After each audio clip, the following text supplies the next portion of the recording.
ಎಲ್ಲ ಕಡೆ ಟ್ರೈ ಮಾಡಿದೆ ಸರ್, ಎಲ್ಲೂ ರಕ್ತ ಸಿಗಲಿಲ್ಲ ಸರ್. ದಯವಿಟ್ಟು ನೀವೇ ನಮ್ಮ ತಂದೆ ನೋಡಿಸ್ಕೊಡಿ ಸರ್, ಪ್ಲೀಸ್ ಸರ್. ಆಗಲೇ ಡೋನರ್ ಸಿಕ್ಕಿದ್ದಾರೆ. ರೂಮ್ ನಂಬರ್ 101 ಬ್ಲಡ್ ಕೊಡ್ತಾ ಇದ್ದಾರೆ, ಹೋಗಿ ನೋಡಿ. Thank you sir, thank you sir, thank you sir.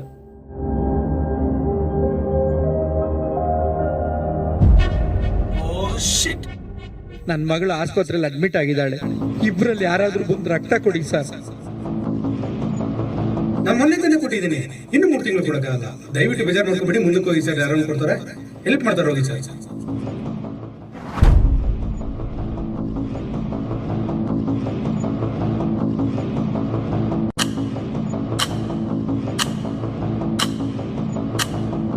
ಕ್ಷಮಿಸಿ ಸರ್, ಕ್ಷಮಿಸಿ ಸರ್, ದಯವಿಟ್ಟು ದಯವಿಟ್ಟು ನನ್ನ ಕ್ಷಮಿಸಿ ಸರ್, ಪ್ಲೀಸ್.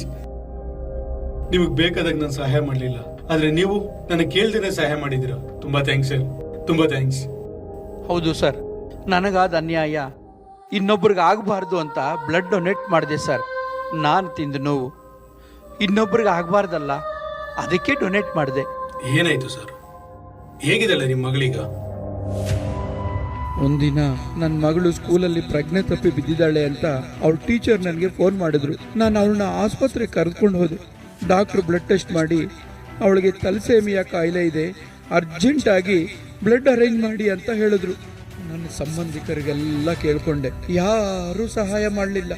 ಕೊನೆಗೆ ರಸ್ತೆಯಲ್ಲಿ ಹೋಗೋರ್ನ ಸಹ ಬ್ಲಡ್ ಡೊನೇಟ್ ಮಾಡಿ ಅಂತ ಕೇಳಿದೆ, ಯಾರೂ ಮುಂದೆ ಬರಲಿಲ್ಲ.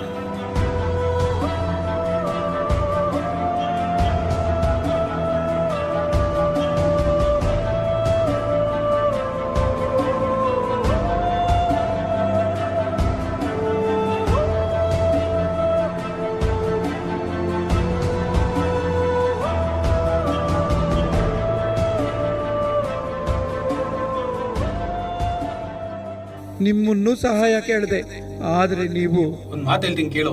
ರಕ್ತ ಕೊಡೋದ್ರಿಂದ ನಮ್ಮ ಆರೋಗ್ಯ ಹಾಳಾಗೋದ್ರ ಜೊತೆಗೆ ಹೊಸ ಕಾಯಿಲೆಗಳು ಬೇರೆ ಬರ್ತವೆ. ನಾನು ಇವತ್ತಿನವರೆಗೂ ಯಾರಿಗೂ ರಕ್ತ ಕೊಟ್ಟಿಲ್ಲ, ಮುಂದೆ ಕೊಡೋದು ಇಲ್ಲ. ನೀನು ಅಷ್ಟೇ, ಯಾವುದೇ ಕಾರಣಕ್ಕೂ ರಕ್ತ ಕೊಡ್ಬೇಡ. ಆ ನಿಮ್ಮ ಮಾತುಗಳು ಕೇಳಿ ಎದೆ ಹೊಡೆದೋಯ್ತು. ಆದ್ರೆ ಅಷ್ಟೊತ್ತಿಗೆ ಐ ಆಮ್ ಸಾರಿ.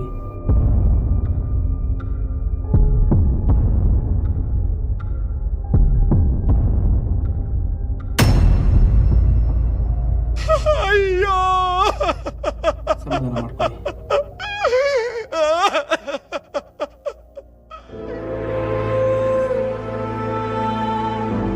ಅಯ್ಯೋ, ಅಯ್ಯೋ.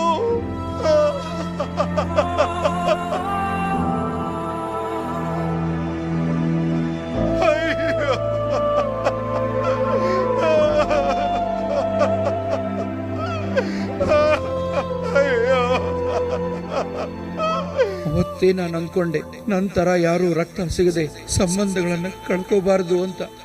ಅದಕ್ಕೆ ಇವತ್ತು ರಕ್ತದಾನ ಮಾಡಿ ನನ್ನ ಒಳ್ಳೆ ಕರ್ಮ ನಾನು ಮಾಡಿದೆ.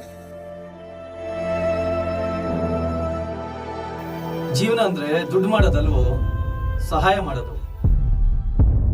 ನಿಂತರ ಎಲ್ರು ಇದ್ದಿದ್ರೆ ರಕ್ತ ಸಿಗದಿರ ಎಷ್ಟೋ ಜನ ಎಡಾಗೋಗ್ತಿದ್ರಲ್ಲೇ. ಹಣ ಎಲ್ಲ ಕಡೆ ಗೆಲ್ಲಲ್ಲ ಮಗ್ನೆ, ಗುಣ ನಡತೆನೆ ಗೆಲ್ಲೋದು, ನೆನ್ಪಿಟ್ಕೋಪ. ನೀನ್ ಅವಾಗ್ಲೇ ಏನೋ ಹೇಳ್ದಲ್ವಾ, ನೀನೇನ್ ದೊಡ್ಡ ಹೀರೋನ ಅಂತ. ಈಗ ಹೇಳ್ತೀನಿ ಕೇಳು, ರಕ್ತ ಕೊಟ್ಟು ಪ್ರಾಣ ಕಾಪಾಡೋ ಪ್ರತಿಯೊಬ್ಬನು ಹೀರೋನೇ ಕಣಲೇ.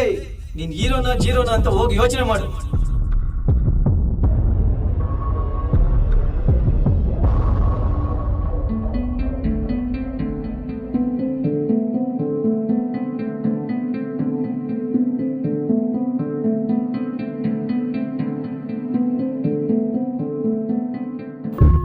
ಸಂದೀಪ್, ನಾನು ಇದುವರೆಗೂ ಯಾರನ್ನೂ ಏನೂ ಕೇಳಿಲ್ಲ.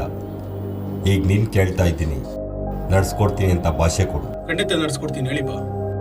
ಇವತ್ತು ನಾನು ಏನಾದರೂ ಬದುಕಿದ್ದೀನಿ ಅಂತಂದರೆ ಯಾರೋ ಒಬ್ಬರು ಮಾಡಿರೋ ರಕ್ತದಾನ.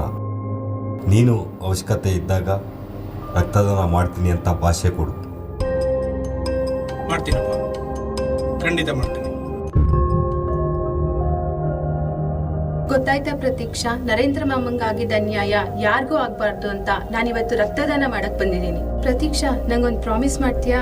ಏನಮ್ಮ ಅದು? 18 ವರ್ಷ ತುಂಬಿದ್ಮೇಲೆ ಹೇಗ್ ವೋಟ್ ಮಾಡ್ತೀಯೋ ಅದೇ ತರ 18 ವರ್ಷದ ನಂತರ ರಕ್ತದಾನ ಕೂಡ ಮಾಡ್ಬೇಕು.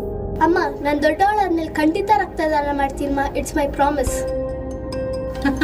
Thank you so much. ನೋಡಿದ್ರಲ್ಲ, ಆ ಮಗು ಮಾಡಿದ ಪ್ರಾಮಿಸ್ ನಾವೆಲ್ಲ ಮಾಡಬೇಕಾಗಿದೆ.